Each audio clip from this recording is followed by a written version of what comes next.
Singapore's GE 2025 wasn't just about winners and losers. It was packed with firsts, surprises, and a few eyebrow-raising moments that even seasoned political watchers didn't see coming. Whether you were glued to the results all night or just catching up now, this breakdown will walk you through the six biggest highlights from polling day. No fluff, just the facts and context you need to understand what really happened. Highlight 1. The record low voter turnout in GE 2025. In a surprising turn of events, the voter turnout for Singapore's 2025 hit a record low of 92.47%. Now, this number might still sound high, but in the context of previous elections, it's a noticeable dip. In 2020, despite the challenges posed by the pandemic, the turnout stood at an impressive 95.81%. So, what led to this drop in participation? This marks the lowest voter turnout since G2011, when only 93.18% of eligible voters showed up. For a country like Singapore, where voting is compulsory, such a decline is significant and raises some important questions about the electorate's engagement in the democratic process. So, why did this happen? One factor could be the timing of the election. GE 2025 fell during a long weekend, which might have made some voters less inclined to go out and vote, especially after the intense campaigning leading up to the polls. In addition, there may be a growing sense of voter apathy among certain groups, particularly younger voters, who may feel less invested in the election outcomes. Despite the drop, it's still essential to keep in mind that this is not a sign of a failing democratic process. It does, however, highlight a shift in the way Singaporeans view elections and their role in the political landscape. Political analysts will be watching closely to see if this trend continues in future elections and what it might mean for the country's political engagement moving forward. Highlight 2. The new look of Parliament, shifting dynamics. One of the most significant changes in GE 2025 is the evolving makeup of Singapore's Parliament. While the Workers' Party, WP, remains a key opposition player with 10 seats, the political landscape has seen a few notable shifts, particularly with the opposition's role in Parliament. Let's break it down.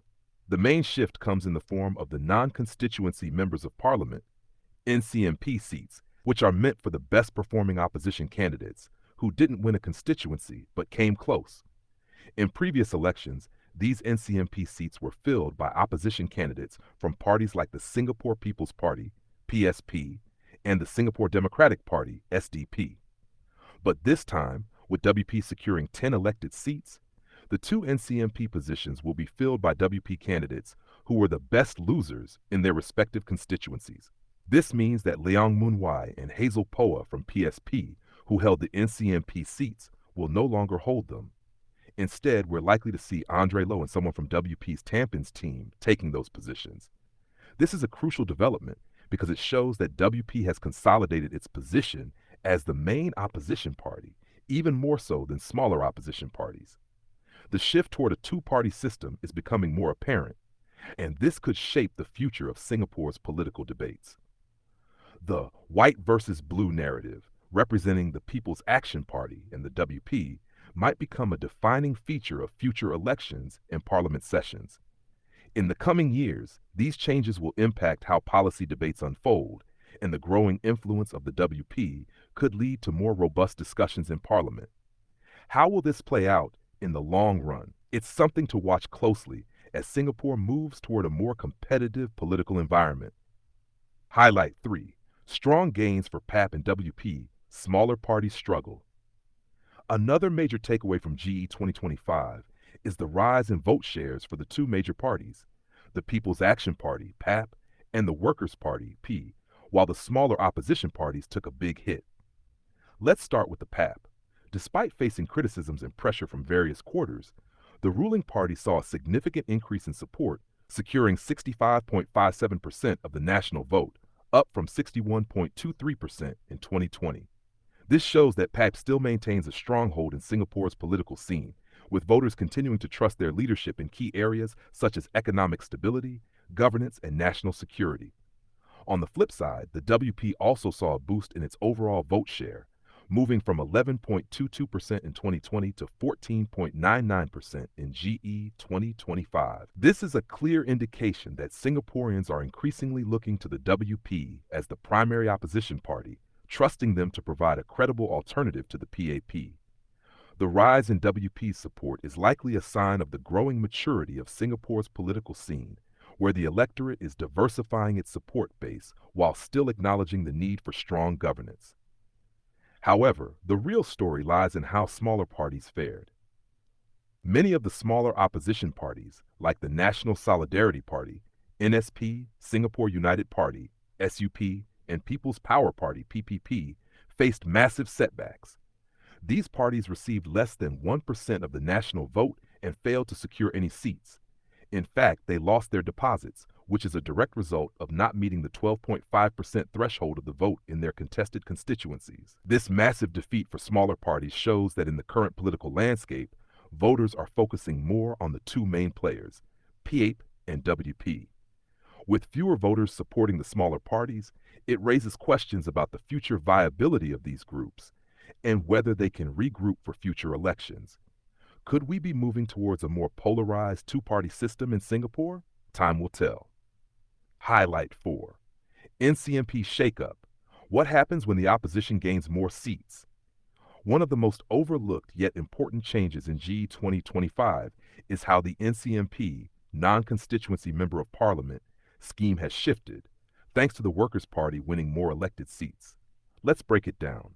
Under Singapore's political system, the NCMP scheme ensures that there are always 12 opposition voices in parliament, even if they don't win enough constituencies. In past elections, this meant that the best losers among opposition candidates were offered NCMP seats to top up the numbers. But in GE 2025, the Workers' Party won 10 elected seats outright, enough to significantly reduce the number of NCMPs needed. That means only 2 NCMP slots are up for grabs. And here's the twist. Previously, PSP leaders Leong Mun Wai and Hazel Poa were the most visible NCMPs. But with WP taking the majority of the opposition vote, the 2 new NCMPs are expected to come from WP's own ranks. The most likely candidate? Andre Low, who was the closest runner-up in Jalan Kayu SMC, one of the most hotly contested battles in this election. He's virtually guaranteed a seat under the NCMP scheme. The second likely spot could go to someone from WP's Tampines GRC team, who also came very close in their contest. That means high-profile opposition figures like Dr. Chee Soon-juan from the SDP, despite his experience and visibility, miss out, simply because his team placed third in the overall NCMP rankings. So what does this tell us? The NCMP system is evolving, and it's clear that voters are consolidating their opposition support behind one party, the WP. For other parties, this might be a signal to rethink strategy, form coalitions, or find new ways to remain relevant in Singapore's increasingly competitive political environment. Highlight 5. Smaller parties crushed, and the deposit losses were brutal. GE 2025 wasn't just a tough night for newcomers, it was a wipeout for many of Singapore's smaller political parties. While the headlines focused on big battles like Punggol GRC and Jalan Kayu SMC, a quiet storm was brewing across the island. Minor parties were getting obliterated at the ballot box. Let's look at the numbers. The People's Action Party didn't just hold its ground. It surged to 65.57% of the vote, up from 61.23% in 2020. Meanwhile, the Workers' Party also increased its national vote share from 11.2% to 14.99%. That may seem small, but in Singapore's political context, it's significant. But here's the real shocker. In many of the battles where the PAP faced off against smaller parties, not WP or PSP, the PAP scored landslide victories, often taking 70 to 80% of the vote. That level of dominance hasn't been this widespread in years. The result?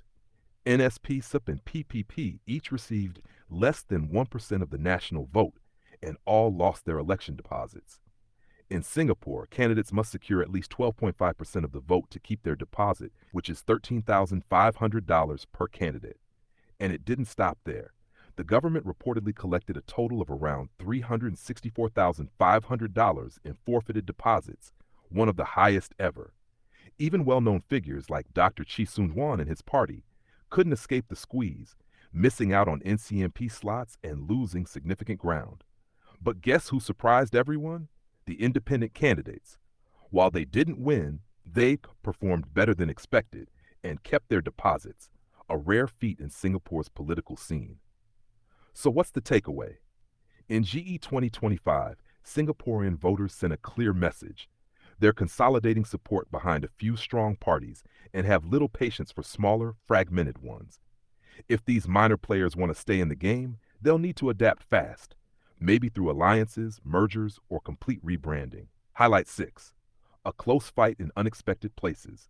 Jalan Kayu and Tampines shock everyone. While all eyes were on hot-button battlegrounds like Punggol GRC and Bukit Panjang SMC, the real nail-biters of GE 2025 happened in places few expected. Jalan Kayu SM and Tampines GRC. Let's start with Jalan Kayu. This newly formed SMC turned out to be the closest fight in the entire election. Pap's Chi Meng narrowly beat W's Andre Lowe with just 51.47% of the vote. The margin? A mere 806 votes.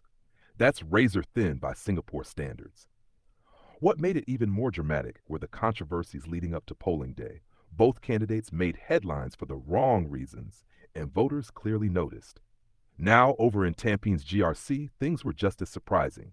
This was a four-cornered fight, but it quickly became a de facto head-to-head between PAP and WP. Why? Because the other two parties performed so poorly that they didn't even get 1% of the vote. Yes, they were practically invisible on the ballot.